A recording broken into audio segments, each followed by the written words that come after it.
नमस्कार, मैं शेखर त्रिवेदी। आप देख रहे हैं वोट युद्ध। उत्तर प्रदेश के सियासी आसमान पर इंतजार है नए सूर्योदय का। हम इस समय लखनऊ के गोमती रिवर फ्रंट पर हैं। बीते 5 साल में बहुत सारा पानी बह चुका है। अब वादे, इरादे और नए सिरे से सरकार बनाने के बांध तैयार किए जा रहे हैं। जनता इंतजार कर रही है उस बांध को तोड़ने का और मतदान के दिन का, जब वो अपना वोट डालेगी। लेकिन उससे पहले माहौल जानना जरूरी है। यह समझना जरूरी है कि इस बार उत्तर प्रदेश की सियासत में किस तरह के मुद्दे, किस तरह की आकांक्षाएं और किस तरीके से वादे किए जा रहे हैं। हमारे साथ एक बड़ा पैनल मौजूद है। हम आपका एक एक कर परिचय कराते हैं। हमारे साथ उत्तर प्रदेश व्यापारी संघ के संजय गुप्ता जी हैं, अध्यक्ष हैं। हमारे साथ फैजान जी हैं, बहुजन समाज पार्टी से। हमारे साथ शुचि विश्वास जी हैं, कांग्रेस के लीडर हैं। संजय चौधरी जी हैं, भारतीय जनता पार्टी के जाने माने चेहरे हैं। और फखरुल जी हैं, समाजवादी पार्टी के युवा नेता हैं। प्रभात जी हैं हमारे साथ, सीनियर जर्नलिस्ट हैं, लखनऊ से ताल्लुक रखते हैं और बहुत कुछ इन्होंने सियासत के बारे में, लखनऊ के बारे में अपनी जुबान से कहा है, अपनी कलम से लिखा है, जो तासीर बन गई है। शुरुआत हम करेंगे विपक्ष से। सबसे पहले समाजवादी पार्टी से हम ये जानना चाहेंगे, फखरुल भाई, इस बार जो मुद्दे हैं और खास तौर से सपनों का जिक्र बहुत हो रहा है। एक सपना जनता के आंखों में है और एक सपना अखिलेश जी की आंखों में है। सपने में कृष्ण जी भी आ रहे हैं। क्या है ये सपने का खेल? देखिए, 2017 में जो योगी जी की सरकार ना कह के भाजपा की जो सरकार थी, जिसने घोषणा पत्र, नई संकल्प पत्र जारी किया था, आज जनता उनसे पूछ रही है। योगी जी के सपने में रोज बेरोजगार नौजवान आ रहे हैं, किसान आ रहे हैं, महंगाई से परेशान जनता आ रही है। वो रोज इनसे पूछ रही है कि हमारे वादों का क्या हुआ। जो आपने 2017 में हमसे कहा था कि हम संकल्प पत्र लेके आ रहे हैं, उस संकल्प पत्र का क्या हुआ? नौजवानों के रोजगार का क्या हुआ? पिछड़ों के आरक्षण का क्या हुआ? आज आदरणीय अखिलेश यादव जी को सपने में जो नौजवान, किसान और महंगाई से परेशान जनता है, आज उनके सपनों में आदरणीय अखिलेश यादव जी आ रहे हैं और वो जनता उनसे पूछ रही है कि आप कब जो है सरकार में आ रहे हैं, आप कब मुख्यमंत्री बनने जा रहे हैं, हम आपका इंतजार कर रहे हैं। तो ये सपनों का जो खेल है वो जनता की आंखों से जो हमारे सियासतदां हैं वो देखते हैं और उसके ऊपर वो सपनों का ताना बाना बुनते हैं। संजय जी, भारतीय जनता पार्टी तो एक बड़ी लकीर खींचने की तैयारी में थी। बात सपनों पर आकर के टिक गई है। खुली आंखों से जो दिख रहा है उस पर विपक्ष को बड़ी आपत्ति है। निश्चित रूप से हम चुनाव में जा रहे हैं और चुनाव में जाने के लिए जो प्रमुख दल हैं, मुझको लगता है कि उसके पहले उन प्रमुख दलों और भारतीय जनता पार्टी के कार्यों की तुलना होनी चाहिए। ये तुलना हो एक अच्छी बात है। 5 साल बसपा ने भी सरकार चलाई है, समाजवादी पार्टी ने सरकार चलाई है और भारतीय जनता पार्टी ने भी चलाई है। भारतीय जनता पार्टी के 5 साल में 2 साल हमने कोरोना को झेला है, जिस समय राजस्व शून्य हुआ था। लेकिन इसके बावजूद भी समाजवादी पार्टी और बसपा की सरकार के दोनों के मिले जुले रूप के आधार पर मैं चाहूंगा कि भारतीय जनता पार्टी की तुलना हो। तुलना इस बात की भी हो कि समाजवादी पार्टी की सरकार में अगर 56 लाख मैट्रिक टन गेहूं की खरीद हुई थी, तो भारतीय जनता पार्टी में 56 लाख मैट्रिक टन की खरीद होना, खरीद के बाद उसका भुगतान भी अकाउंट में होना, मुझको लगता है किसानों के बात की इस पहल होनी चाहिए। इस बात की भी तुलना होनी चाहिए कि उन्होंने एक एक्सप्रेस वे बनाया था, भारतीय जनता पार्टी ने एक एक्सप्रेस वे बनाकर 5 एक्सप्रेस वे का जाल उत्तर प्रदेश में फैला रही है। इस बात की भी तुलना होनी चाहिए। तुलना इस बात की भी होनी चाहिए कि एक उत्तर प्रदेश में 9 किलोमीटर की मेट्रो रेल का उत्तर प्रदेश भारतीय जनता पार्टी के 5 साल के अंदर 5 जनपदों में मेट्रो ट्रेन चलाकर कहां पहुंच गया है। बात इस बात की भी होनी चाहिए कि उत्तर प्रदेश में कोरोना जैसी बीमारी के बावजूद भी हमने उसके नियंत्रण के लिए सबसे बेहतर काम किया है।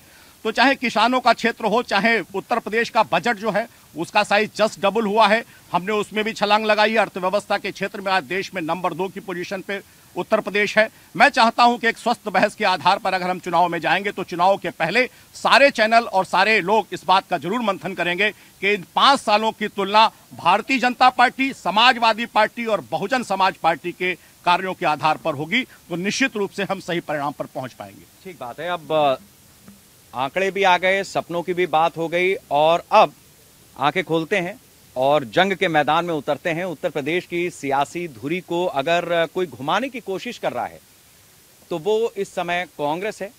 कांग्रेस की महासचिव प्रियंका गांधी लगातार उत्तर प्रदेश में रैलियां कर रही हैं, एक के बाद एक मुद्दे उठा रही हैं। शुचि विश्वास जी हमारे साथ हैं। लड़की हूं लड़ सकती हूं, लड़ाई कहां तक पहुंची शुचि जी? देखिए, पहले तो मीट्रिक टन गेहूं की खरीद की बात हुई तो सीधा सवाल है कि सरकार की एजेंसी ने 2 दिन पहले 5000 पन्नों की चार्जशीट दाखिल की है। हिस्ट्री शीटर टेनी की गिरफ्तारी तमाम किसानों के प्रदर्शन के बावजूद अभी तक क्यों नहीं? पहले तो इतने काले इतिहास वाले व्यक्ति को आपने इतना प्रमुख पद दिया, उसके बाद 700 किसानों की शहादत के बाद माननीय प्रधानमंत्री जी के त्याग और तपस्या में कमी रह गई तो उत्तर प्रदेश की जनता जवाब देगी। दूसरा, उन्होंने कहा कि शून्य राजस्व के बावजूद कोरोना, तो अपने प्रियजनों को जिन्होंने खोया है और बहती हुई लाशें जो नाइजीरिया से आई थी, ऑक्सीजन की और कंसंट्रेटर्स की कमी में, और आईसीएमआर के आंकड़ों को उठाकर देख लें तो सरकार ने जो आंकड़ों की बाजीगरी की है, जो रामनामी उतारी है लाशों पर, तो दंडित तो किया जाएगा। तीसरी बात, सपने एक्सप्रेस वे भी ले लें। जब जेवर के एयरपोर्ट पे बीजिंग का तस्वीर लगाते हैं तो ये कौन से हैं? दूसरा, मेडिकल कॉलेज, जिला अस्पतालों को मेडिकल कॉलेज बताते हैं और सीएचसीज और पीएचसीज की हालत खस्ता है। अगर आप आईसीएमआर को ना भी लें तो भी स्वास्थ्य के आंकड़ों में उत्तर प्रदेश बहुत ही निचले पायदान पर है। आप नीति आयोग की रिपोर्ट देखें। प्लस सपने, तो सपने इसलिए आ रहे हैं क्योंकि उत्तर प्रदेश में बुलडोजर नाथ जी की सरकार ने 5 वर्ष में जो अंधकार का युग लिखा है और अर्थव्यवस्था की दुहाई दे रहे हैं। पाताल लोक में चली गई अर्थव्यवस्था। आपके नोटबंदी के ऐतिहासिक क्रांतिकारी कदम के बाद करोड़ों लोग अपने स्टार्टअप्स, अपने रोजगार, तमाम एंटरप्रेन्योर्स, तमाम व्यापारी, उद्योगपति कंगाल हो गए। अब ये बात अलग है कि आप आंकड़ों की जादूगरी करें, हेडलाइन मैनेजमेंट करें, मैनिपुलेशन करें और उसको एक ग्लोरीफाइड इमेज करें, क्योंकि जो लेटेस्ट सप्लीमेंट्री बजट है तो 650 करोड़ रुपए तो सिर्फ विज्ञापन के लिए भारतीय जनता पार्टी की सरकार ने लिया है। तो ऐसी परिस्थितियों में जो तस्वीर आप ढाल रहे हैं और जो प्रदेश के धरातल पर हालात हैं, तो सपने इसलिए आ रहे हैं क्योंकि 5 बरस से कुछ किया नहीं। अगर कुछ किया होता तो अयोध्या में जाके दीपदान न करना पड़ता, कैराना में जाके हिंदू पलायन की बात न करनी पड़ती, और अब ये सपने ना आ रहे होते। ठीक बात है। ये मैं लड़की हूं लड़ सकती हूं, शुचि जी ने अपना ओपनिंग कमेंट पूरे तीखे तेवरों में रखा है। अब हम जिसे ढूंढ रहे हैं वो बड़ा दिलचस्प चुनाव चिन्ह भी है, पर्सनैलिटी भी है उत्तर प्रदेश की सियासत में, मायावती जी। फैजान साहब हमारे साथ में हैं। फैजान साहब, हैं कहाँ मायावती जी? हमें उनके किए हुए विकास कार्यों में बहुत सारे लखनऊ के अंदर पार्क दिखते हैं, मायावती जी की मूर्तियां दिखती हैं, काशीराम जी की दिखती हैं, हाथी भी दिखते हैं, लेकिन मायावती जी नहीं दिखती हैं। शेखर भाई, आज के दिन भी ये सवाल, जब आप लोग न्यूज हेडलाइंस में ये चीज़ दिखा रहे हैं, सारे पार्टियों के रैलियां आप दिखा रहे हैं और उसको रोकथाम की बात कर रहे हैं, आज भी ये सवाल कि बहन जी कहाँ हैं? बहन जी, जो सपनों की बात आपने स्टार्ट की, तो मैं बता दूं बहुजन समाज पार्टी के बारे में कि हम सारे धर्म, सारे आस्था का सम्मान दिल से करते हुए और अपने सपनों में देश का संविधान लेकर चलते हैं। हम किसी भी राजनीति धर्म के नाम पे नहीं करते हैं। आज भारतीय जनता पार्टी के सपनों में कृष्ण जी आ रहे हैं। अब ये आप देख लीजिए कि किस तरह से मैनिपुलेशन इस तरह से किया जा रहा है कि तुष्टीकरण की राजनीति इस हद तक बढ़ गई है कि अब सपनों का सहारा लिया जा रहा है। क्या जनता के सपनों का कोई महत्व नहीं रह गया? आज सब लोग पूछ रहे हैं, समाजवादी पार्टी भी जहां तुष्टीकरण की राजनीति करती है, जिन्ना और फलाना बातें करती है, क्योंकि वो मजबूती देती है भारतीय जनता पार्टी को ये सब बातें करके, क्योंकि दोनों ही पार्टियों को ये सूट करता है। संजय गुप्ता जी हमारे साथ में हैं, व्यापारी वर्ग के नेता हैं और हमारी आपकी तरह जिंदगी की जद्दोजहद रोजाना गुजरते हैं। संजय जी, हमने पूर्ण बहुमत की बहुजन समाज पार्टी की, समाजवादी पार्टी की और भारतीय जनता पार्टी की सरकार देखी है। उससे पहले कांग्रेस की भी सरकारें देखी हैं, दशकों तक रही हैं। समस्याएं तो वही हैं, सड़क, बिजली, पानी, टैक्स, अधिकारियों की रेड वगैरह वगैरह। तो फिर करेगा कौन? ये समस्या तो वैसे ही है। देखिए, लगातार सपनों की बात हुई, तो मैं जनता की तरफ से बता दूं कि प्रदेश की जनता भी ये सपना देख रही कि वो चुनाव कब आएगा जब चिकित्सा पे, शिक्षा पे, रोजगार पे, व्यापार पे, उद्योग पे, इस पर चुनाव लड़ा जाएगा। हम लोग तंग आ गए इस बात से कि लगातार जब देखिए तब केवल मंदिर की, मस्जिद की, धर्म की, जिन्ना की, इन सब की बातचीत हो रही है। आज उत्तर प्रदेश को आवश्यकता इस बात की है कि चुनाव मुद्दों पर लड़ा जाए, जनता को मुद्दों पर लेकर के आया जाए। यदि मुद्दों पर चुनाव नहीं होगा तो जनता को निराशा हाथ लगेगी। मुद्दों पर चुनाव लड़ा जाए। मुद्दे आखिर आते कहां से हैं? वो जनता के बीच से आते हैं, और जो हमारे राजनेता हैं बहुत कुछ वही तय करते हैं, और बहुत कुछ ऐसा भी होता है जिसकी चर्चा होती है, फिर हम टीवी पे दिखाते हैं, पत्रकार उसका अखबार में जिक्र करते हैं। प्रभात जी हमारे साथ में हैं, हम उनसे बात करेंगे कि ये जो आपने सबके ओपनिंग कमेंट सुने हैं प्रभात जी, लंबा अरसा आपने लखनऊ में निकाला है, सही बात है, मतलब सड़कें बनी हैं और बिजली, पानी, इन सब की ऐसा नहीं है, अस्पताल भी हैं हमारे यहाँ, तो विकास नहीं हुआ बीते 70-75 सालों में, ऐसा नहीं है, लेकिन हर बार कम पड़ जाता है।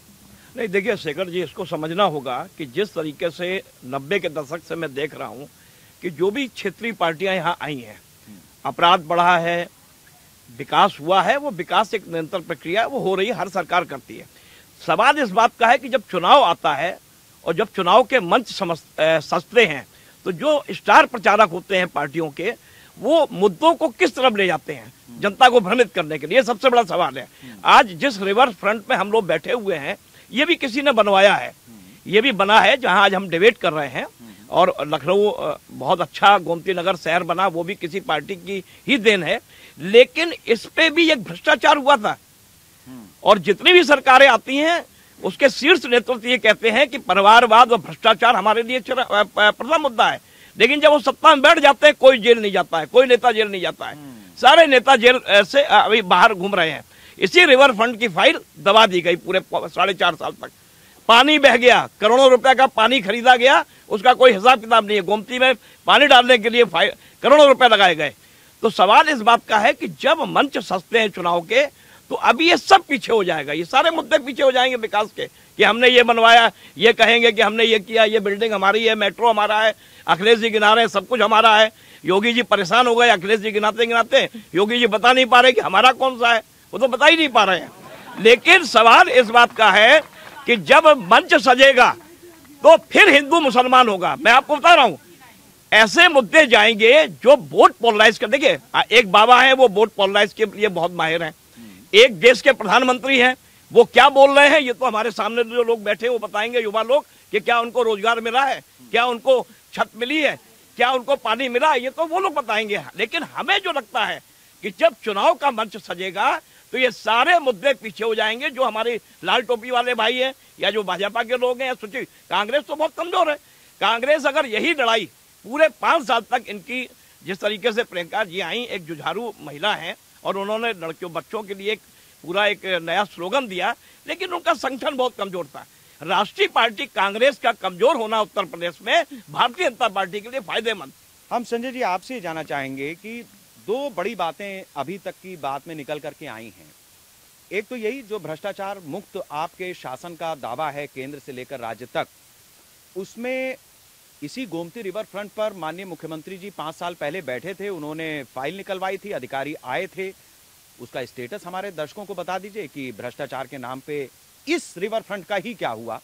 दूसरा, एक आम लोगों में धारणा है इस बात की, अभी मैं लोगों से पूछूंगा तो वो बताएंगे भी, कि बीजेपी के शासनकाल में जो सरकारी दफ्तरों में लेन देन होती थी तो जो 100 रुपया था वो 150-200 हो गया है, मतलब रेट डबल हो गए। देखिए, एक स्वस्थ बहस के लिए पहले तो आपको धन्यवाद। देखिए, राज्य को चलाने के लिए 3 पैमाने हैं, भय, भूख और भ्रष्टाचार। भय का समापन इस उत्तर प्रदेश की सरकार में हुआ है, ये किसी से छिपा नहीं। भूख के लिए 100 साल की कड़ी, सबसे ऐतिहासिक स्थिति के बावजूद भी उत्तर प्रदेश में कोई रात में भूखा सोया होगा ऐसा नहीं है, सरकार ने उसके लिए किया। भ्रष्टाचार को समाप्त करने के लिए इस डबल इंजन की सरकार ने सबसे पहले जब खाते खोले थे तब लोग उसका विरोध कर रहे थे। आज उत्तर प्रदेश का मैं चुनौती देता हूं कि विपक्षी दल का कोई भी नेता एक उदाहरण बता दे कि जिसको केंद्र सरकार से चला होगा 2000 रुपया, उसके अकाउंट में 1999 रुपया 99 पैसा पहुंचा होगा। हमने व्यवस्थाओं को बदला है। जब 2012 में अखिलेश यादव चीफ मिनिस्टर बने, उससे पहले मायावती की सरकार थी, उस समय दरोगा भर्ती हुई थी, पुलिस विभाग में बड़ी भर्तियां हुई थी, उसका घोटाला हुआ था। आपने भी कहा हम जांच कराएंगे, उसका नतीजा भी आज तक नहीं है। वो सब अपनी अपनी नौकरी कर रहे हैं। देखिए, भारतीय जनता पार्टी ने 3 बातें की, भय, भूख, भ्रष्टाचार। मैं उनकी पहले तीनों बातों का जवाब दे देता हूँ। ये भय की बात करते हैं, इसी लखनऊ के गोमती नगर में एक हत्या हुई थी, उसमें आरोपी कौन था? हाँ, माननीय मुख्यमंत्री जी का सजातीय माफिया अपराधी था। उसके बाद क्या होता है? उसके बाद होता यह है कि धनंजय सिंह, जिन पे 25,000 का इनाम था, वो जेल चले जाते हैं, नैनी जेल में, अपना वारंट खुद कैंसिल करा के 26 दिन वो जेल में रहते हैं। इस लखनऊ पुलिस के कमिश्नर और उत्तर प्रदेश की सरकार में इतनी हिम्मत नहीं थी कि 26 दिन में बी वारंट तामील कर पाए। ये है इनका भय मुक्त। और एक सिपाही जिनके साथ भी सिंह लगा हुआ था, कल उनके घर पे बिल्डोजर चलाने के लिए परमिशन मांगी गई थी, वो परमिशन नहीं मिली। ये है इनका भय मुक्त उत्तर प्रदेश। और साथ साथ ये भी जोड़ते चलिए, हाथरस में जब एक घटना होती है हमारी दलित बहन के साथ, उसको नहीं, मैं आपने बहुत समय दिया इनको, पहले भी बहुत समय दिया, मैं नहीं बोला था। मैंने, आपने ओपनिंग कमेंट मांगा था, मैंने 2 सेकंड में अपनी बात खत्म कर दी थी। तो आप अपराध की बात हो रही तो मैं पूरी बात कर लेता हूँ। सेंगर में जिस तरीके से अपराध हुआ, चिन्मयानंद में हुआ, हाथरस में हुआ, सारे मामलों में देश की अदालत को हस्तक्षेप करना पड़ा, तब उत्तर प्रदेश की सरकार जागी थी। क्यों किसानों को हम भूल जाए कि किस तरीके से उनको कुचला गया? और कुचलने के बाद जब देश की सबसे बड़ी अदालत ने हस्तक्षेप किया, तब उत्तर प्रदेश की सरकार को मजबूरी में कार्रवाई करनी पड़ी। और टेनी जी आज भी मंत्री बने बैठे हुए हैं। भूख की बात कर लीजिए, ये तो आंकड़े हैं। इनसे कहिए कि लखनऊ में लगता है घूमते नहीं है, उत्तर प्रदेश को टहले, रात में घूमे, देखे लोग भूख से भी मर रहे हैं और ठंड से भी मर रहे हैं और 5 सालों से मर रहे हैं। अलाव कहाँ है? इनसे पूछिए कि भूख से लोग नहीं मर रहे हैं। ये तो आंकड़ों की बात कर रहे हैं, भ्रष्टाचार की बात करते हैं। ये आज भारतीय जनता पार्टी का प्रचार, देखिए चुनाव होने वाला है, और चुनाव होने वाला हो तो भ्रष्टाचार क्या होता? भ्रष्टाचार ये कि सूचना विभाग भारतीय जनता पार्टी का प्रचार कर रहा है। सरकार की योजनाओं का प्रचार करना एक अलग बात है, लेकिन आप किसी पार्टी का प्रचार कर रहे हैं, ये एक अलग तरीके का भ्रष्टाचार करने वाली सरकार है। और ये कहते हैं भ्रष्टाचार नहीं हुआ। ये तो आपकी पत्रकार बिरादरी है जिसको जेल भेजने का काम इन्हीं ने किया, जब मिड डे मील में इन्होंने भ्रष्टाचार बताया। नहीं, हमारा एक भाई आपकी सरकार में भी मारा गया था, जला के। नहीं, ठीक है। आप अगर तुलना करना चाहते हो तो हम तुलना भी चल रहे हैं। नहीं, अगर तुलना करना चाहते हैं, मैं उस पर भी तैयार हूँ। तो आप बताइए, आपकी बिरादरी का है, आप मुकदमा क्यों नहीं आ पा रहे लखीमपुर में? जो लखीमपुर में पत्रकार आज कोर्ट के चक्कर काट रहा है कि हमारा मुकदमा लिखा दिया जाए, तो आपकी पूरी पत्रकार बिरादरी क्यों नहीं उसके साथ खड़ी है? लिखवाइए मुकदमा। जो जेल चले गए मैं अभी भ्रष्टाचार इनका कहाँ खत्म हुआ? भ्रष्टाचार पे तो हम बात कर लेते हैं ना। और ये कहते हैं भ्रष्टाचार में बताइए कि 1 रुपया ऊपर से नीचे तक नहीं आया। अरे देश के प्रधानमंत्री जी, जो उन्होंने प्रधानमंत्री फंड, केयर फंड इकट्ठा किया है, जनता का पैसा इकट्ठा किया है, उसका हिसाब कब देंगे? ये उसका हिसाब दे दे। इन्होंने तो 4 दिन का हिसाब दिया। जब दिल्ली हाई कोर्ट में एक याचिका दाखिल हुई तो 4 दिन का हिसाब दिया है। और इन्होंने ये कहा कि वो पैसा, वो हमारा पैसा नहीं है, सरकार का पैसा नहीं है, वो थर्ड पार्टी का पैसा है। तो उस थर्ड पार्टी का जो हिसाब है, उस थर्ड पार्टी का हिसाब कौन देगा? ये भ्रष्टाचारी सरकार है। ये भ्रष्टाचार को छुपाना चाहती है, भय को छुपाना चाहती है, भूख को छुपाना चाहती है, लेकिन ये छुपने वाला नहीं है। हम एक बार जरा जनता के बीच में भी आते हैं, उसके बाद हम आप लोग के पास आते हैं। ये एक मसला है कि आप एक तरफ से, जैसा मैंने शुरू में भी कहा कि आप एक तरफ से कोई भी मसला उठाएंगे, मान लीजिए पत्रकार की हत्या का ही मसला था, तो ऐसा नहीं है कि बीजेपी में हमारे पत्रकार साथी मारे गए और सपा में नहीं मारे गए, या बीएसपी में नहीं हुआ, या कांग्रेस के दौर में नहीं हुआ। हर दौर में हुआ ऐसा, और हर दौर में हर तरीके के मुद्दे पे हर सरकार में कुछ ना कुछ हुआ है। उदाहरण भरे पड़े हैं। इससे पार कब मिलेगा? हम लोगों से बात करते हैं। हाँ भाई, आप बताइए कि जो मसले हैं, ऐसा नहीं है, अगर रोजगार 2012 से 17 के बीच में या 7 से 12 के बीच में मिल गया होता मायावती और अखिलेश के समय पे सबको, तो 17 से 22 के बीच में इनके सामने मुद्दा ही ना होता। पहले तो देखिए, हमारी शिकायत है बीजेपी के प्रवक्ता से। पहले हम लोग रिवर फ्रंट आते थे, आराम से अपनी गाड़ी खड़ी करते थे, ना टिकट लेना पड़ता था ना कुछ, आके घूम फिर के चले जाते थे। आज आते ही गेट पर रोक लिया कि आप 10 रुपए का टिकट लिए। हमारे साथ 2 लोग और थे, नुकसान हुआ ना जनता का। भाई अखिलेश जी ने अगर ये बनवाया था, घूमने के लिए बनवाया था, आप आइए शाम को, थोड़ा आपका दिमाग फ्रेश होगा। पहले तो इनसे हमारी शिकायत है प्रवक्ता जी से। ठीक है, अभी हाँ जी वो कर लेते हैं। ठीक है, आप बताओ भाई। सवाल ऐसा है, हम गोरखपुर बांसगांव जनपद के रहने वाले हैं। और हम लोग भले भात जानते हैं, बाबा जी मैंने जो है विकास के नाम पर सौतेला व्यवहार कर रहे हैं गोरखपुर में।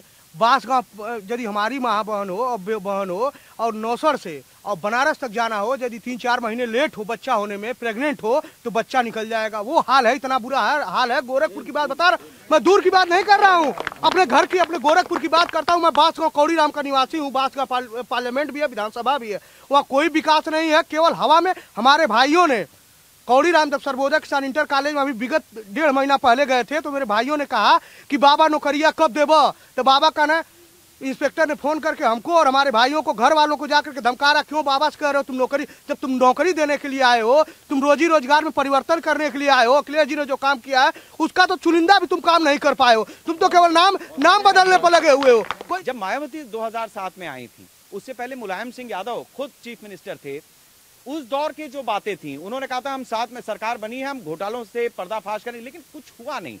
घोटाले होते रहे, बाकी चीजें होती रहीं और मुद्दे वही हैं।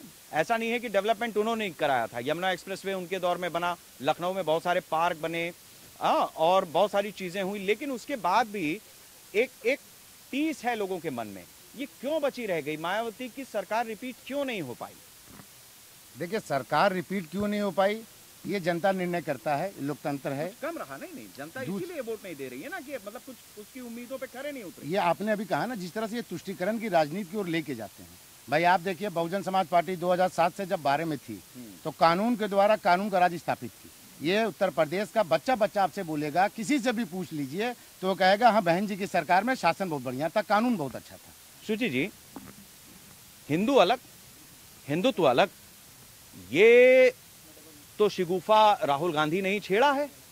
अब तकलीफ यही है कि हिंदुआना एक हो गया 2014 से, फिर 14 के बाद 17 के बाद 19, 90 के दशक में उल्टा हुआ था। जब ढांचा गिरा तो उसके बाद जो मुस्लिम वोट बैंक था वो एक सुद्धा ही गिरने लगा, और 2014 से कुछ ऐसा हो गया कि हिंदुआना एक हो गया, बाकी पार्टियों की दाल गल नहीं रही।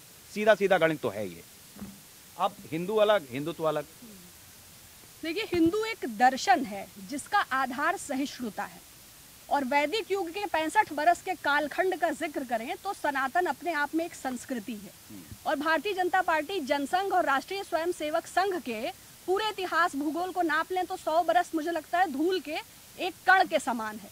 लेकिन चूंकि ध्रुवीकरण की राजनीति राष्ट्रीय स्वयंसेवक संघ की राजनीति का आधार है, एक ऐसा स्कूल ऑफ थॉट जो दलितों और स्त्रियों को अपने विमर्श से पूर्णतया बाहर रखता है और जिसकी राजनीति ही हिंदू मुसलमान पर आधारित है। और कांग्रेस के पास भारतीयता का नैरेटिव है, एक गौरवशाली अतीत है, स्वाधीनता से उसका संबंध है। तो जो गोडसे के उत्तराधिकारी हैं उन्हें गांधी का भय है, किंतु जो एक इंक्लूसिव अप्रोच है नेशन की, उसको इसे डिफरेंशिएट करना है, जिसको कि मैंने अभी एडवर्टाइजिंग का उदाहरण दे दिया आपको। दूसरी महत्वपूर्ण बात जो भय, भूख और भ्रष्टाचार, 3 महत्वपूर्ण बातें गिनाई। तो देखिए, भय, उत्तर प्रदेश में मुख्यमंत्री जी ठोको नीति, एनकाउंटर पॉलिसी लेकर आए थे। ये बात अलग है कि भारतीय जनता पार्टी गंगा के समान है, अगर अपराधी उसकी बेसिक सदस्यता ले लें तो टेनी तो खैर छोड़ दीजिए, कुलदीप सेंगर या चिन्मयानंद, ये तो सब बहुत बड़े नाम है, धनंजय सिंह, और ये जिला अध्यक्ष बनने के लिए भी कम से कम 1 दर्जन मुकदमा पंजीकृत होना अनिवार्य शर्त है। दूसरा, भूख। पूरे उत्तर प्रदेश के क्यों, भारत की बात करिए, दुनिया में ग्लोबल हंगर इंडेक्स में हमारी स्थिति, जो नकली सपने झूठे वादे दिखाकर 2014 में प्रधानमंत्री जी आए थे, ग्लोबल हंगर इंडेक्स में हमारी स्थिति बांग्लादेश से भी बदतर है। ये बात अलग है कि जगत गुरु बनाने का वादा किया था, 80 करोड़ लोगों को 5 किलो चावल और 1 किलो चने की लाइन में लगा दिया है। तीसरा, भ्रष्टाचार। तो भ्रष्टाचार मैंने कहा गंगा के समान है।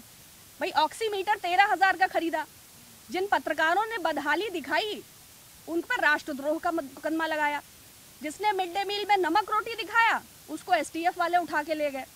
डीएचएफएल में इकबाल मिर्ची की कंपनी में बिजली कर्मियों के पीएफ का पैसा लगा दिया। कोई भी परीक्षा ऐसी आयोजित नहीं की जिसका पेपर लीक ना हुआ हो। तो जो मिड डे मील, नमक रोटी, डीएचएफएल जैसे घोटाले कर रहे हैं, चाहे पशुपालन का लें, चाहे बेसिक शिक्षा का लें, चाहे नैतिक शिक्षा का लें, जिस दल में बेसिक नैतिकता नहीं है उससे आप और क्या अपेक्षा कर सकते हैं। गोमती नदी में बहुत सारा पानी बह चुका है, बहुत सारे लोग जो कभी बच्चे थे, बड़े हुए, और अब वो समाज के उस हिस्से में आते हैं जहां से वोट कास्ट किए जाते हैं।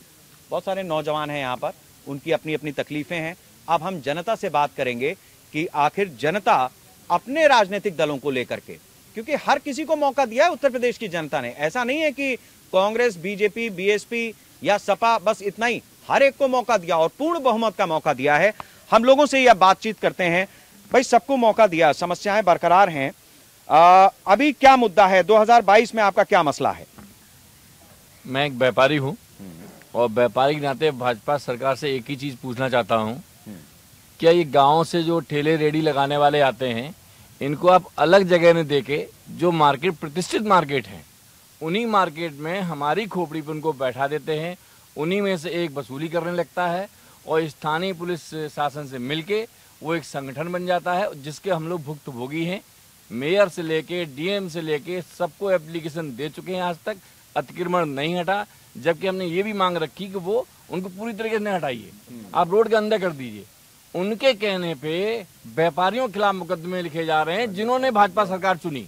ठीक है, और उन लोगों को कुछ भी नहीं किया जा रहा, न पुलिस कुछ करती है न कोई कुछ करता है। आप सीधे सीधे कह रहे हैं सपा बसपा वाले नाराज हो जाएंगे, कांग्रेस की मैडम नाराज हो जाएंगे, आप वोट नहीं देते क्या उनको? कभी दिया था कि नहीं? नहीं, जो सच है, हाँ। लास्ट टाइम भाजपा को ही वोट दिया लास्ट टाइम, उससे पहले दिया था आपने सपा बसपा में? मैं केवल लास्ट टाइम जो प्रेजेंट सरकार उससे बात करना चाहता हूँ, ठीक। पीछे क्या हुआ उससे मतलब नहीं। पीछे क्या हुआ इससे बात नहीं है, जनता आगे देखना चाहती है और वर्तमान पर सवाल उठाना चाहती है। वर्तमान उसका भी है, ये वर्तमान उसने रचा है। ऊपर आते हैं भाई, हेयर स्टाइल तो बड़ी जबरदस्त है आपकी। हाँ, मुद्दा क्या है आपके मन में, मसला क्या है? मुद्दा तो मेरा यही उठता है कि भारतीय जनता पार्टी ने आज तक जो भी किया है, हमारे लोगों के लिए किया है या दूसरी पार्टियों के लिए जो भी उन्होंने मुद्दे उठाए हैं आज तक, उनके सारे मुद्दों से मैं यही पूछना चाहूँगा कि आज तक जो भी हुआ है, भ्रष्टाचार जो भी उन्होंने, जो भी हम लोगों के लिए सोचा है, क्या वो अच्छा था? या फिर हम लोग जो पढ़ाई से लेके या फिर अपने व्यापार से लेके जो भी करना चाहते हैं उसमें हमको कुछ करने नहीं मिला। ठीक है, ये करने नहीं मिला, ये एक उत्तर प्रदेश के लोग भी हमें बताएंगे। भाई हमारे यहाँ ये कल्चर है कि पढ़ो लिखो, राजा बेटा बनो, डिग्री विग्री ले लो, फिर दिल्ली मुंबई जाकर के नौकरी तलाशो। सरकार के सामने नहीं, हमें ये देखना पड़ेगा, सरकार ने कई योजनाएं भी शुरू करी, वो ठीक है, बीजेपी की सरकार है, बीजेपी अखिलेश ने भी करी थी, सपा में भी आया था ये, लेकिन क्या उसका लाभ लिया? क्यों भाई, पढ़ लिख के राजा बेटा बन के नौकरी ही ढूंढोगे या कुछ हाथ में हुनर है, कुछ कर और सकते हो? सपा बेहतर नहीं लगा तो भाजपा आया, भाजपा बेहतर नहीं है तो फिर अगली सरकार आएगी, जो हमें बेहतर लगी हम उसका चुनाव करेंगे। मैं खुद गोरखपुर कैंपियरगंज क्षेत्र से, जहाँ के विधायक फतेह बहादुर सिंह जो भाजपा से ही हैं। हाँ। आज तक इन्होंने गौ पे या फिर जानवरों पे जो कुछ भी किया है, क्या वो दिखता है? अभी भी आप ग्रामीण क्षेत्र में जाइए, वहाँ जानवर झुंड झुंड में ही दिखेंगे। किसान ना दिन में सो पाते हैं ना रात में सो पाते हैं। किसान कितना परेशान है। मैं भी एक ग्रामीण परिवार से हूँ, मेरे पिताजी भी एक किसान ही है, ना वो दिन में सो पाते हैं ना रात में सो पाते हैं, तो कहाँ गई इनकी व्यवस्थाएं? हाँ, ये देखिए, मुख्यमंत्री जी ने, मुझे बहुत अच्छे से याद है, वो बुंदेलखंड के दौरे पे गए थे और सरकार बनने के कुछ समय बाद ही गए थे। गौवत पर, गौवंश पर उन्होंने अंकुश लगाने की बात कही थी, बहुत उसको अच्छा भी माना जाएगा, इसमें गाय कटे कोई नहीं चाहता है, लेकिन जो अन्ना पशु थे, उसके बाद जो अन्ना प्रथा थी, उस पर रोक लगाने की बात कही थी। तो वो आलू 5 रुपए किलो रहता है, लेकिन किसान के घर में जब आलू नहीं रहता तो वो आलू 25 रुपए। अब एक बात बताओ कि अभी जो किसानों का कानून बना था, जिसमें मंडी ओपन करी थी, मार्केट ओपन करी थी, फार्मर प्रोड्यूसर कंपनी का नाम सुना है? जुड़े हो उससे? तब भी लाभ नहीं मिल रहा। लाभ फिर किसानों को कहाँ मिल रहा है? फार्मर प्रोड्यूसर कंपनी से जुड़े कि नहीं? मेरी बात सुनो, ये किसान तक आइए। अरे किसान शब्द है, मैं जो फार्मर प्रोड्यूसर कंपनी का नाम सुना, उससे जुड़े हो? हाँ, नहीं जुड़े। ये अब ये दिक्कत है, इस दिक्कत को समझिए। 14 करोड़ रुपए अभी ट्रांसफर के, हर ब्लॉक में फार्मर प्रोड्यूसर कंपनी बन रही है। कितने लोग जानते हैं? ये बच्ची किसान की बात कर रही है, लेकिन जहां जिस कंपनी के जरिए सरकार की व्यवस्था है कि ऑनलाइन नाम ई नाम के जरिए आप ऑनलाइन बेचिए उसको, वो ले जाएंगे आपके घर पे आके ले जाएंगे। इसका जिक्र आपको पता है कि नहीं पता? ये बताइए, पहले सही बताइएगा, ये बात पता है कि नहीं? ये बहुत लोगों के फायदे की बात है, ईमानदारी से बताओ। लेकिन एक किसान के घर में वो कितना जागरूक है, उसके पास सोने की फुर्सत है? क्योंकि वो अपनी नहीं, ठीक है, ये कोई बात नहीं, हम समझ गए, ये अपनी गलती, कोई देखिए हम गलत ठहरा भी नहीं रहे हैं, लेकिन ये चीज आपको समझनी पड़ेगी कि जो योजना है, ठीक हो गया बच्चे, हमने आपकी बात समझी, लेकिन ये चीज ध्यान रखनी पड़ेगी कि जो योजना आ रही, मैंने इसीलिए कहा कि हमारी पब्लिक कितनी जागरूक है। हमारे साथ हमारे सहयोगी विवेक जी हैं। विवेक जी, ये बताइए कि जनता के लिए ऐसा नहीं है कि कोई एक सरकार, तमाम सरकारें योजनाएं चलाती हैं, लेकिन कई बार ऐसा होता है कि वो आपस में, मतलब मैं उनका जानने वाला हूं, मुझे मिल गई, आपको मिल गई, इनको मिल गई और वो बट्टे खाती हो जाती बाकी। लेकिन कई बार ओपन चीजें होती हैं, लेकिन जनता ही उस चीज को अवेल नहीं कर पा रही है। ये सरकार या राजनीतिक दलों को इसमें कहां तक दोषी मान लें?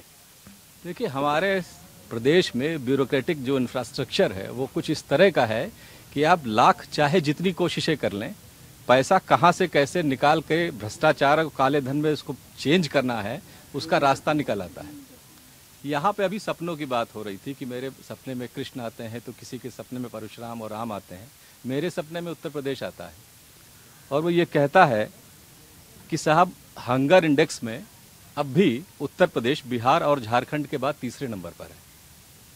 वो ये भी कहता है कि 90,000 करोड़ के घाटे में चल रहे यूपी पीसीएल के सहारे आप 300 यूनिट फ्री बिजली कहाँ से देंगे?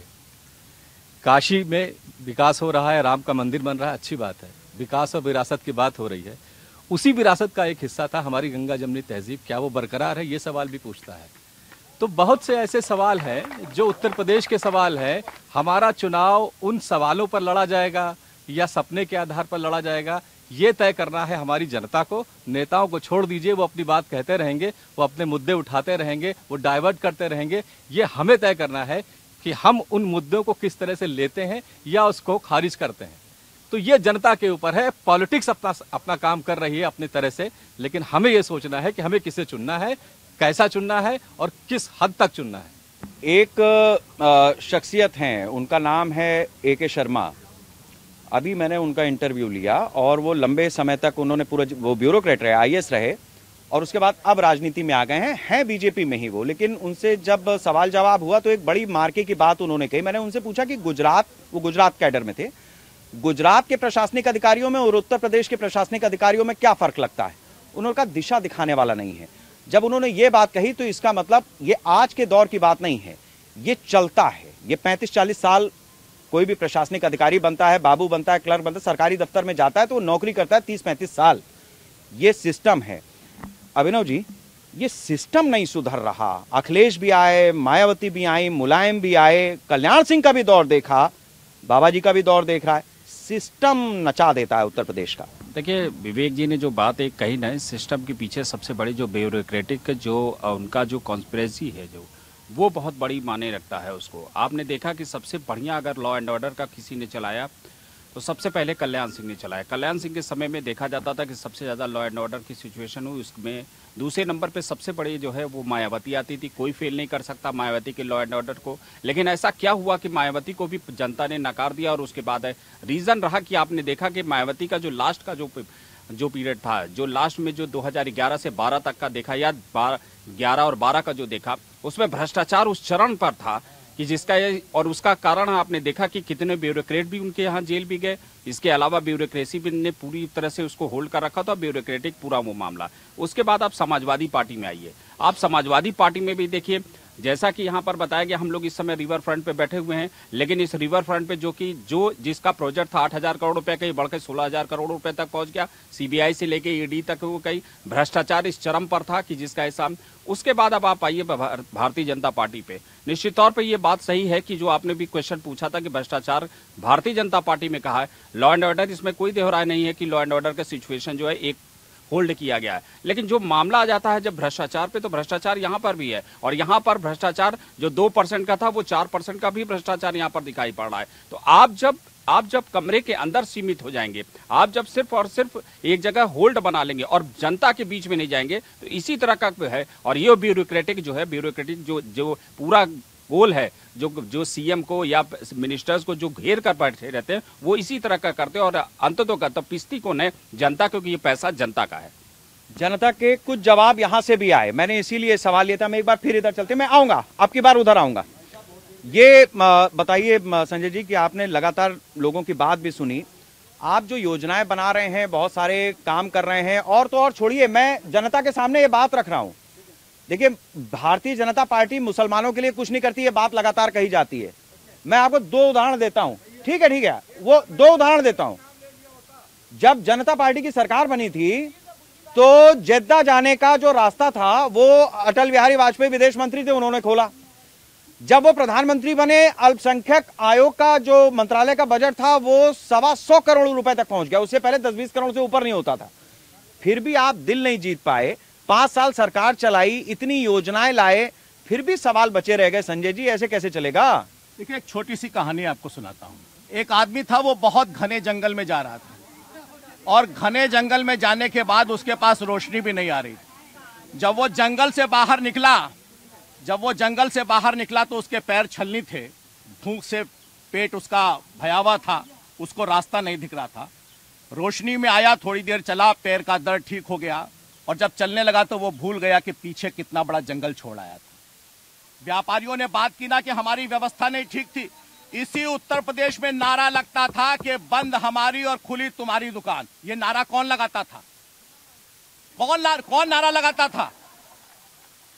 आप बात कर रहे हैं कि एमबीबीएस की बात कर रहे हैं, मेडिकल कॉलेज की बात कर रहे हैं। 1800 सीट हुआ करती थी एमबीबीएस की, आज 3000 सीट है।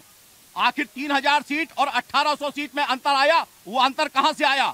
आप बात करते हैं वसीम रिजवी का नाम बदल गया। यही तो दर्द है कि आज वसीम रिजवी का नाम बदला जा रहा है। कल को मंगूलाल छक्कूलाल का नाम बदला जा रहा था तो हंस रहे थे, आज वसीम के नाम बदले जा रहे हैं तो हंस रहे हैं। कैराना से लोग भागते थे तो लोग तालियां बजाते थे, आज कैराना में जो भाग रहे हैं वो लौट कर आ रहे हैं तो लोग शर्मसार हो रहे हैं। यही अंतर है भारतीय जनता पार्टी की सरकार और दूसरी सरकारों का। आप बात करते हैं भ्रष्टाचार की, सोनिया गांधी और राहुल गांधी आज बेल पर है कि नहीं है? सुप्रीम कोर्ट से बेल पर है, भ्रष्टाचार के कारण बेल पर है। और जो सुप्रीम कोर्ट से राहुल और सोनिया बेल पर है, वो लोग बात करती हैं भ्रष्टाचार हटाओ, वो लोग बात करते हैं भ्रष्टाचार हटाने की। भ्रष्टाचार को हटाने के लिए व्यवस्थाओं को बदला है, व्यवस्थाओं को बदलेंगे और लोगों के पास धन पहुंचाएंगे। इसीलिए खाते खुलवाकर हम पहुंचा रहे हैं। बेसिक शिक्षा में आपको याद होगा, स्वेटर बंटते थे, मोजे बंटते थे, जूते बंटते थे, बैग बंटते थे, लेकिन आज हम उसका पैसा अकाउंट में पहुंचा रहे हैं। एक माई का लाल बताए कि जिसके पास इस भ्रष्टाचार से मुक्त होकर पैसा नहीं पहुंचा है। हम व्यवस्थाओं को बदल रहे हैं और जब भी व्यवस्थाओं को बदलते हैं तो ऐसे लोग जो इस व्यवस्था में भ्रष्टाचारी हैं, दलाल हैं, माफिया हैं, लफंगे हैं, अपराधी हैं, इनके पेट में दर्द होता है और इनको रक्षा करने वाले राजनीतिक दल इनके साथ में आकर खड़े हो जाते हैं। मैं तो चुनौती देता हूं, मेरे सवालों पर एक आदमी उंगली उठाकर दिखाए। 1999 रुपए लाने वाले एक किसान को निकाल कर दिखा दो। मैं गारंटी लेता हूं इस बात की, आप सारे लोगों के बीच में मैं गारंटी लेता हूं, एक उदाहरण बताकर दिखाओ। चुनौती है तुम्हें। ठीक है, ये संजय जी का जवाब था। ठीक है, हो गया, आता हूं इसका मैं आ रहा हूं। हमने संजय जी से सवाल इसीलिए लिया क्योंकि जो उनकी दुखती रख थी उस पर जो जनता ने प्रहार किया। अब मैं आता हूं शुचि जी, देखिए भ्रष्टाचार की बात जब कांग्रेस करती है या तुष्टीकरण की बात जब कांग्रेस करती है, ये नस भी कांग्रेस की दबी हुई नस है, मैं इस पे हाथ रख रहा हूं। राजीव गांधी ने जब शाहबानो केस में मामला पलटा, संवैधानिक अधिकारों का इस्तेमाल किया, तो उसके बाद अयोध्या में ताला भी खुलवा दिया, तो क्या वो तुष्टीकरण नहीं था? दूसरा जो बात है, मतलब एजेंसियों के मार्फत, ऐसा नहीं है कि केवल बीजेपी की सरकार आई तो मामले आ गए, वो पहले से चल रहे थे, कार्रवाई आगे बढ़ी। तो ये बात तो सही है कि जो सबसे बड़ा परिवार है कांग्रेस का वो बेल पर है। देखिए, भारतीय जनता पार्टी की एक प्रोपेगेंडा मशीनरी है जो आईटी सेल है, जहां 2 रुपए 40 पैसे में तमाम पवन शर्मा रजिया बानो और तमाम रजिया बानो पवन शर्मा बन के ट्वीट करते हैं। इनकी उस मशीनरी के माध्यम से चाहे फेक वीडियोस हो, चाहे एडिटेड वीडियोस हो, चाहे डॉक्टर्ड वीडियोस हो, चाहे टेलर्ड वीडियोस हो, चाहे ट्विटर के प्रोपेगेंडा हो, तो कैरेक्टर एसेसिनेशन नामक एक प्रक्रिया है। जननी तो संघ ही है, लेकिन कैसे दूसरों के इमेज को ध्वस्त किया जाए, गांधी से लेकर नेहरू तक। तो अब तो यह स्पष्ट है कि मुंह में राम और हृदय में नाथूराम। तो उसी प्रपंच के अंतर्गत 12 से 14 के बीच जितने भी डिबेट्स थे, इनके कोहिनूर में, गोबर में कोहिनूर ढूंढने वाले एक प्रवक्ता हैं, चीख के जितना जीरो बताते थे, क्या कोई भी अपराध सिद्ध हुआ? विनोद राय ने हलफनामा दिया सुप्रीम कोर्ट में, अगस्ता वेस्टलैंड मामले में बताया गया कि एसजी का मतलब सोनिया गांधी जी नहीं है, और बेल की बात ही नहीं, आप सत्ता में है इतने लंबे समय से, छोड़ क्यों रखा है? सिर्फ कैरेक्टर असैसिनेशन के लिए, बदनाम करने के लिए कार्यवाही करे। ठीक है, एक और अब मैं बीएसपी की दुखती रख पे हाथ रखता हूं। प्रधान जी, जब मायावती की सरकार थी, खासतौर से जो दलितों का मसला है, अनुसूचित जाति का मसला है, उसको लेकर के बड़ी तत्परता थी उस दौर में। लेकिन अगर आपको ध्यान हो तो जब मायावती चीफ मिनिस्टर थी, उसी समय पर दलितों का एक जघन्य हत्याकांड हुआ और स्थिति इतनी भयावह थी कि डीजीपी को हेलीकॉप्टर राज्य सरकार का दे करके और मौके पर भेजना पड़ा और वहां पर उनको जाकर के कंपनसेट करना पड़ा। तो दौर कोई भी हो, वो मुख्यमंत्री थी, लेकिन हादसा था, घटना थी, हुई। देखिए शेखर भाई, आपने खुद कहा कि डीजीपी को हेलीकॉप्टर से जाके रात में वहां पे देना पड़ा, देखना पड़ा। मैंने आपको शुरुआत में ही कहा कि प्रदेश बड़ा है, जनसंख्या बड़ी है, लेकिन दिक्कत यह है कि एक्शन क्या लिया जाता है। मैं आज ये चीख चीख के प्रवक्ता साहब जो सबको माई का लाल याद दिला रहे थे, मैं इनको खास तौर से कह दे रहा हूं, अगर 2022 में जनता ने बहन जी को चीफ मिनिस्टर बनाया तो इस मन से वादा करता हूं, अगर इनके टहनी को चैनी खैनी बनाकर जेल के सलाखों में ना भेजा गया तो आप याद रखिएगा। दूसरी बात, आपने कहा कि हम जो है पैसा दे रहे हैं 1999 और 90 पैसा।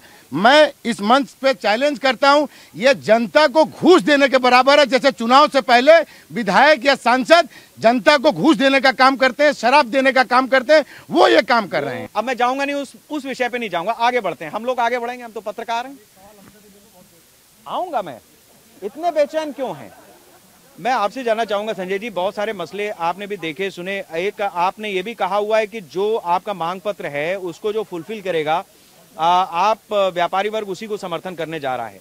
आपको लगता है कि जो इस समय रायता फैला हुआ है उत्तर प्रदेश की राजनीति में, सपने से लेकर के और हिंदुत्व से लेकर के और हिंदू मुसलमान से लेकर के बाकी सब चीजों में, वो मांग पत्र इनमें से किसी ने भी पढ़ा होगा? देखिए, जिस प्रकार से ये पॉलिटिकल पार्टी अपनी तैयारी कर रही हैं, ठीक उसी प्रकार से प्रदेश के व्यापारियों ने इस चुनाव की तैयारी कर ली है। अब की चुनाव में व्यापारी दर्शक नहीं होगा, व्यापारी खिलाड़ी होगा और व्यापारी गेम चेंजर होगा। अब की हमारे वोटों से ही सरकार बनेगी, हमारे वोट ही निर्णायक होंगे। हम लोगों ने अपना एक 15 सूत्रीय मांग पत्र तैयार किया है। वर्तमान में व्यापारी विदेशी ई कॉमर्स कंपनियों से बहुत परेशान हैं। जो दल हमको ये लिखित में अपने घोषणा पत्र में आश्वासन देंगे कि ई कॉमर्स के लिए प्रदेश में पॉलिसी लाएंगे, जो लोग व्यापारियों की सुरक्षा की गारंटी लेंगे लिखित में, जो हमको मिक्स लैंड यूज और जो बाजारें रेजिडेंशियल से कॉमर्शियल में तब्दील हो गई हैं उनको मिक्स लैंड उसको जो है घोषित करेंगी, मार्केट स्टेट घोषित करेंगी, मंडी शुल्क पूरी तरीके से समाप्त करेंगी और व्यापारियों की जितनी समस्याएं हैं उनका समाधान करेंगी, तो हम लोग उन्हीं का वोट देंगे। इसके लिए दूसरी एक रणनीति और बनाई है कि हम लोग किसी भी पॉलिटिकल पार्टी के जाति और धर्म के दलदल में फंसने वाले नहीं हैं। अब की हम लोगों ने तय किया है कि किसानों के बाद सबसे बड़ा वोट बैंक व्यापारियों का, 1 करोड़ व्यापारियों के पास 4 करोड़ वोट हैं, तो हम लोग अब की जाति धर्म के खांचे से ऊपर उठ करके वोट देंगे। जो व्यापारियों की बात सुनेगा वही प्रदेश पर राज करेगा। ठीक है। एक अभी संजय जी ने बड़ी यहाँ कोई सॉफ्टवेयर इंजीनियर है? कोई सॉफ्टवेयर इंजीनियर है आप में? नहीं, सॉफ्टवेयर पढ़ाई अलग है, डिग्री तो है यार, है किसी के पास? आप हैं सॉफ्टवेयर इंजीनियर? देखिए, पॉलिटिकल पार्टीज ने व्यापारियों की मांग पढ़ी हो या ना पढ़ी हो, आप चूंकि सॉफ्टवेयर इंजीनियर हैं, मैं आपके सामने एक प्रस्ताव रखता हूं, जनता को भी टटोलते हैं हम साथ साथ। इनकी एक मांग ये है कि जैसे ये जो अमेजॉन और बाकी जो ऑनलाइन कंपनीज है ना, ये लोकल व्यापारी उसको टक्कर नहीं दे पा रहे हैं। ये सरकार से कह रहे थे कि हमें एक ऑनलाइन प्लेटफॉर्म ऐसा बना दो जहां हम अपने को रजिस्टर कर दें और उसके बाद हमारा जो व्यापार है वो आगे बढ़ सके। आप बताइए, मतलब मौजूदा सरकार की योजनाएं भी हैं, स्टार्टअप और वगैरह वगैरह। संजय जी यहाँ खड़े, मैं लिखित में आश्वासन दिला दूंगा, ये मेरी आपसे वादा है। आप ये बताइए कि कुछ ऐसा कर सकते हैं इनिशिएटिव सरकार की तरफ से? आप अपनी तरफ से, इंजीनियर आप हैं, सरकार तो मदद करेगी। हाँ, बिल्कुल कर सकते हैं, बिल्कुल हम लोग एक प्लेटफॉर्म बना सकते हैं और उस पर हम सारे जितने भी हमारे व्यापारी भाई हैं उनको हम ऐड कर सकते हैं। हम उसमें मतलब काफी स्कीम्स उसमें। क्या नाम है आपका? अंकित सिंह चौहान। अंकित सिंह चौहान। संजय जी, आपकी एक मांग मैंने जो महत्वपूर्ण लगी थी, एक मिनट आप रुक जाइए, आप ना उस पे नहीं, एक मिनट। सर, ऐप डेवलप करना एक मिनट, अमेजॉन जैसा जो वो उनका ऑनलाइन वाला सब चलता है, फ्लिपकार्ट वाला, हाँ जी। वो अपन देसी आदमी कर सकते हैं? नहीं, बहुत आसान से, बहुत आसान हो गया। ठीक है, आता हूँ।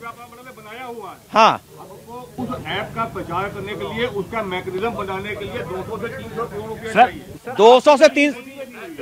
ऐप एक छोटी चीज है, ऐप के बाद ये प्रचार, ये जो बता रहे हैं वो 200-300 करोड़ रुपए में तो नहीं। आप बहुत से ज्यादा मैं खुद स्टार्टअप में, मेरी कंपनी है, मैं खुद स्टार्टअप यूज कर रहा हूँ।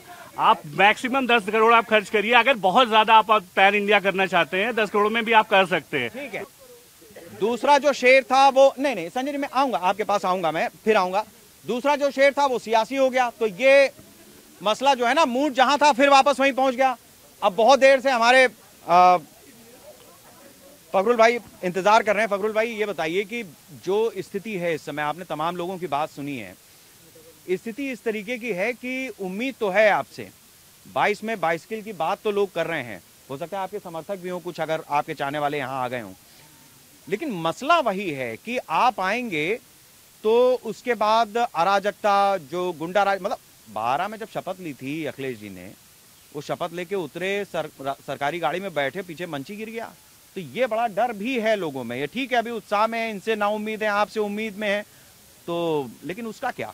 देखिए वो एक घटना थी, नौजवानों की पार्टी थी, नौजवानों की पार्टी है समाजवादी पार्टी, तो मैं नहीं समझता कि वो इतना बड़ा लॉ एंड ऑर्डर का इश्यू था। जब शपथ ली थी वो मंच गिर गया था।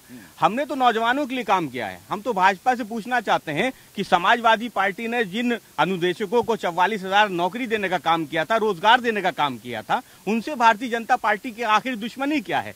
क्यों ये उनका रोजगार छीनना चाहते हैं? बीपीएड की जो नौकरी हमने 32,000 दी थी, उनसे इन भारतीय जनता पार्टी को आखिर उन नौजवानों से कौन सी दुश्मनी है कि वो अपनी हाईकोर्ट की सिंगल बेंच, डबल बेंच जीतने के बाद वो जब सरकार के पास रोजगार के लिए जाते हैं कि हम हाईकोर्ट से जीत आए हैं, तो यही सरकार उनको सुप्रीम कोर्ट में चैलेंज कर देती है। क्यों? क्योंकि कहती है कि ये आपको रोजगार 44,000 और 32,000 जो रोजगार नौजवानों को मिला है, ये तो अखिलेश यादव जी ने दिया है। हम अखिलेश यादव जी के दिए हुए रोजगार को, उन नौजवानों को क्यों आगे बढ़ाए? तो भारतीय जनता पार्टी ये नौजवानों से दुश्मनी निभाने वाली पार्टी है। हम तो रोजगार देने वाले लोग हैं। हमने तो विकास करके दिखाया था। हमने तो जो घोषणा पत्र हमारा 2012 में था उसको पूरा किया था, और जो घोषणा पत्र में हमने नहीं कहा था, आप रिवर फ्रंट पे खड़े हुए हैं, चाहे पुराने लखनऊ चले जाइए, मेट्रो को देख लीजिए, एक्सप्रेसवे को देख लीजिए, स्टेडियम को देख लीजिए, ये हमारे घोषणा पत्र में नहीं थे। उसके बावजूद हमने इसको करके दिया था, अलग से करके दिया था। और भारतीय जनता पार्टी की सरकार हमारे उन 5 सालों के कामों को आज भी उन्हीं का फीता काट रही है। और मैं तो भाजपा से पूछना चाहता हूं, योगी जी की बहुत अभी बात मैं सुन रहा था, ये कर दिया वो कर दिया, 5 वो काम भारतीय जनता पार्टी के मित्र हमें बता दे जिनका शिलान्यास और उद्घाटन योगी सरकार के हो। और वो केंद्र सरकार की मैं बात नहीं कर रहा हूं, मैं योगी सरकार के उन 5 कामों की बात कर रहा हूं जो जिनका शिलान्यास और उद्घाटन दोनों भारतीय जनता पार्टी ने किया हूं। संजय जी बहुत छोटा सा कमेंट इस पे, फिर मैं अगले विषय पे निकल जाऊं। देखिए, बहस अगर महत्वपूर्ण चीजों पर हो तो बहुत मजा आता है। भारत के संविधान के किसी भी जानकार और बाईलॉज के एक भी ज्ञाता को बता दीजिए जो इस देश के अंदर कह दे कि रेलवे का कोई भी प्रोजेक्ट जिसमें मेट्रो भी शामिल होता है वो without any clearance of central government approve हो सकता है। ये योजना केंद्र सरकार से अप्रूव थी और 500 करोड़ रुपया केंद्र सरकार ने दिया। देश में एक भी मेट्रो का प्रोजेक्ट सेंट्रल गवर्नमेंट के बिना नहीं पूरा हो सकता। 8 किलोमीटर की मेट्रो बनाकर कोई कहे कि पूरे लखनऊ में हमने मेट्रो बना दिया, पूरे 28 किलोमीटर का मेट्रो और 8 किलोमीटर बनाकर आप इस बात की गारंटी लेके हमने बना दिया। आज कानपुर में मेट्रो चल रही तो भाजपा के कारण, नोएडा में मेट्रो चल रही तो भाजपा के कारण, ग्रेटर नोएडा में मेट्रो चल रही तो भाजपा के कारण, और गाजियाबाद में मेट्रो चल रही है तो भारतीय जनता पार्टी के कारण चल रही है। ये है दोनों के बीच में। ठीक आखिरी दौर में आ गए हैं, और ये जो पूरी चर्चा हुई है, जनता से भी जो हमने बातचीत की है, इसमें बहुत सारे रंग हमने देखे हैं, बहुत सारे रंग देखे हैं हमने, बहुत सारे रंग देखे हैं। शेरो शायरी से लेकर के, राम परशुराम से लेकर के, इस गोमती नदी में बीते 1-1.5 घंटे में बहुत सारा पानी बह गया। लेकिन जो मसले की बात समझ में आई वो 2 जगहों पर आकर टिक गई है।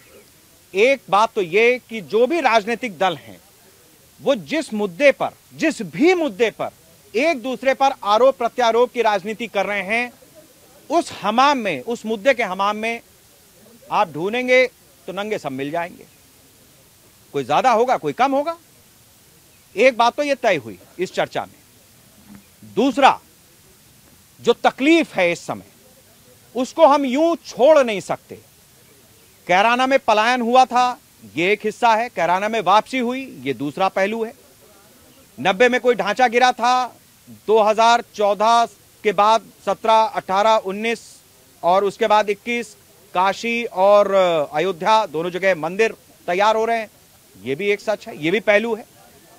दिक्कत यही है कि जो ध्रुवीकरण की राजनीति है, अगर बीजेपी पर यह आरोप लगता है कि वो उसका फायदा लेती है, तो हकीकत यह भी है कि उसका फायदा दूसरी तरफ भी होता है। और अब तक वो दूसरी तरफ से फायदा था तो दूसरी तरफ की सरकारें सत्ता में थी। 2014 के बाद यह हुआ कि हिंदुआना एक हुआ, और उसमें भी ओबीसी में, उत्तर प्रदेश की राजनीति में ओबीसी में अमित शाह ने यादवों को अलग कर दिया और बाकी ओबीसी को एक किया। एससी में चले जाइए, जाटो समाज को अलग किया, बाकी सबको एक किया, और मुस्लिम को लेकर के वो बहुत ज्यादा उम्मीद रखते ही नहीं थे।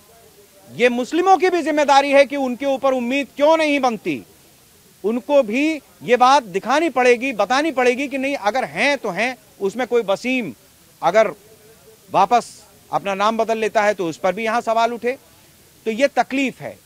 एक तो ये कि जिस मुद्दे को उठाइएगा उसमें हर राजनीतिक दल को किसी ना किसी रूप में जरूर पाइएगा, उस हमाम में किसी ना किसी रूप में वो नंगा खड़ा होगा। दूसरा ये कि ध्रुवीकरण की राजनीति में जब हिंदुआना एक हुआ है तो विपक्षी दलों की या जो बाकी दल हैं भारतीय जनता पार्टी के अलावा, उनकी पेशानी पर बल पड़े हैं। 14 निकल गया, 17 निकल गया, 19 निकल गया, और अगर 22 भी उसी तर्ज पर निकल गया तो ये डू एंड डाई की सिचुएशन हो जाएगी। बेरोजगारी का मसला राजनीतिक दलों के सामने भी खड़ा हो जाएगा। बहुत बहुत शुक्रिया हमारे दर्शकों का, हमारे साथ यहां आए हुए सभी मेहमानों का। मुझे दीजिए इजाजत, अगले शहर में अगला वोट युद्ध। नमस्कार।